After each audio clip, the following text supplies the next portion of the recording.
Okay, let's construct a crank and slider. As part of this, we'll also show the event streams and event drives so that we can drive the crank and slider through the keyboard with live animation while we're simulating. So we'll quickly construct this model. It will only have 3 nodes. We'll start with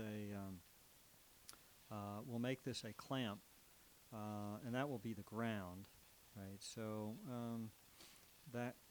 that's our clamp. For the purpose of this model, we'll start by putting the ground up 1 unit. So we grab Z1, and then we want to rotate this because the slider will slide along the Z-axis of this clamp. So we'll press R for rotate, and then we'll rotate it by 90 degrees, holding the control key. It's every 5 degrees, right? So there we go. So next we'll add a joint axial rotation, and we'll drive this initially with a sine drive, and later we'll use an event drive. So we'll do a sine drive. We'll make it omega 1 with an amplitude of 1, a half cycle drive. That way it will increase smoothly from 0 to 1. So there we are. And we want to move this to the Z0 location and then rotate it about the x-axis by 90 degrees so that we have this rotation about the proper axis. So with this, with one other item, we can actually begin to test our simulation. We'll add an element which is our streaming animation, right? And when I'm adding streaming animation, I have none of these selected, and what that means is all nodes will be picked up in the streaming animation. So with that, we can create our initial value problem, save it in our file system, press run, and there we go. We see the, you may not have seen that. I'll show it to you a little, let's show it this way. So we'll press Z to go into wireframe mode, and then if we run the simulation, you can begin to see it move around. Okay, so Z again.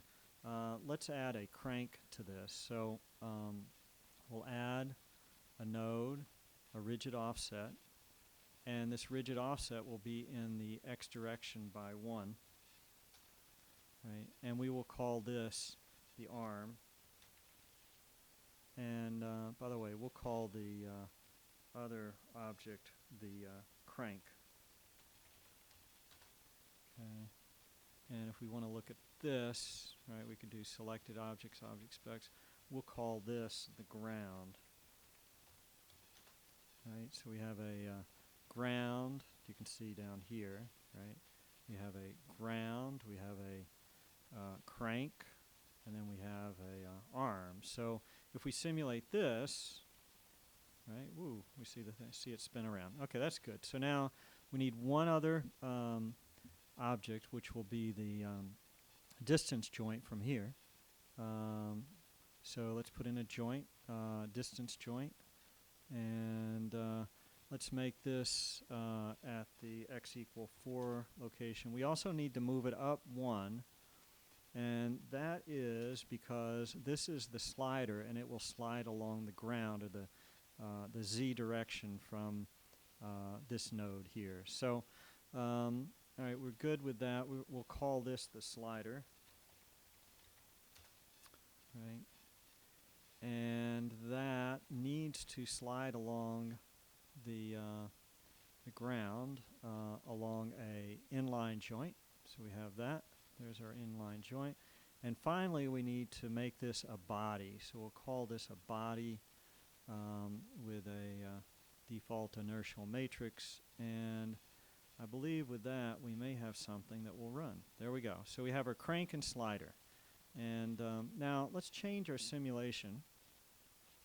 Instead of having it run for 10 seconds, let's have it run for an infinite amount of time. And so we'll run this, and while it's running, we can kind of look at it from different angles, which is kind of nice. Well, and then to stop the simulation, if we need to stop it, which we do because it's running for an infinite amount of time, we just press escape. Okay, and it'll go back to its original condition. Now, let me see. I promised at the beginning that we would have an event driver. So let's do that. Let's go back to our axial rotation and edit it. And right now we have a sine drive, but let's put a new drive in here. Let's call this an event drive. And it'll have an initial value of 0. It increments in integers, 1, 2, 3, 4, 5, scaled by an amplitude. Let's make the scale of this 0.1. And then right now, by default, the events are the page up key, the page down key. And we need to create an event stream, so we'll do that. There's our event stream.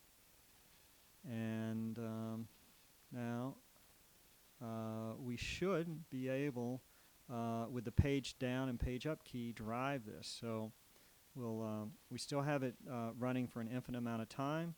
I'll press run simulation. Nothing's moving till I hit page up. There we go. Page up again, faster. Page up again, faster. Page up again, faster, faster. Page down, page down, page down, page down. Slows it down. We can still, while it's running, we can look at it from any direction. And then we can also press escape when we're done. And there we go. So that's our simulation. We can take that simulation and now analyze it. One way to do this is just to replay it. We can write our keyframes. Let's say you write them every 100 steps. And this will write all of our keyframes so that now we have keyframes that go, as you'll see here, I'm scrolling with the wheel up to 1100 keyframes. And if we go up, let's see, over here, we change this to 1100. Let's see, do we have 1100? There we go, 1100. And then we're actually starting at frame 0. If we do Control or Alt A, we will then just really, we're running through the animation. So now this is the simulation we just ran using our event drive. Right? So it'll go faster and faster and then slow down just the way we would simulate. I'm going to press escape, which will take us back to the beginning. And now let's look at some of the behaviors here. We can look at, let's say, this object, let's say that node. We can look at its, we can plot it. And we'll plot how it's moving along the x-axis. How's that? And we can also, I think,